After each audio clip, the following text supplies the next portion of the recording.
तुम शिकायत करते हो कि पढ़ाई में मन नहीं लगता, तुम शिकायत करते हो कि ध्यान नहीं लगता। ध्यान लगेगा कैसे? ध्यान के लिए ऊर्जा चाहिए। ध्यान कोई थोथी बात नहीं है। ध्यान के लिए एक जबरदस्त ऊर्जा का प्रवाह चाहिए जो ऊपर की तरफ जाए, और तुम्हारे पास ऊर्जा ही नहीं बची। तुम तो रोज अपनी बैटरी डिस्चार्ज कर देते हो और फिर तुम उम्मीद करते हो कि बल्ब जलेगा। बल्ब नहीं जल सकता।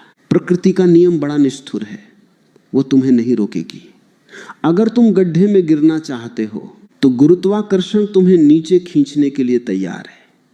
पानी हमेशा नीचे की तरफ बहता है, ये उसका स्वभाव है। वीर्य भी, ऊर्जा भी हमेशा नीचे की तरफ बहना चाहती है, क्योंकि वहां ढलान है, वहां जाना आसान है।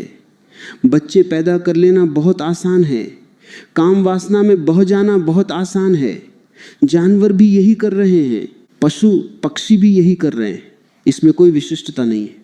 लेकिन अगर तुम्हें ऊपर उठना है तो तुम्हें गुरुत्वाकर्षण के नियम के खिलाफ जाना होगा, तुम्हें पानी को ऊपर चढ़ाना होगा।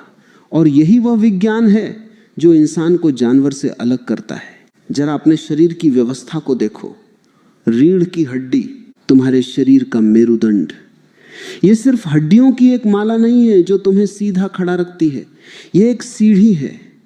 ये पृथ्वी से स्वर्ग तक जाने की सीढ़ी है, और इस सीढ़ी के भीतर एक रास्ता है, एक बहुत बारीक नाली है जिससे होकर ऊर्जा ऊपर जा सकती है।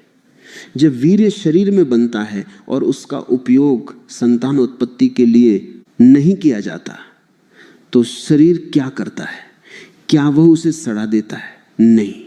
अगर शरीर स्वस्थ है और ऊर्जा का प्रवाह सही है तो एक चमत्कार घटित होता है, उसे ही योग में ऊर्ध्वरेता होना कहते हैं।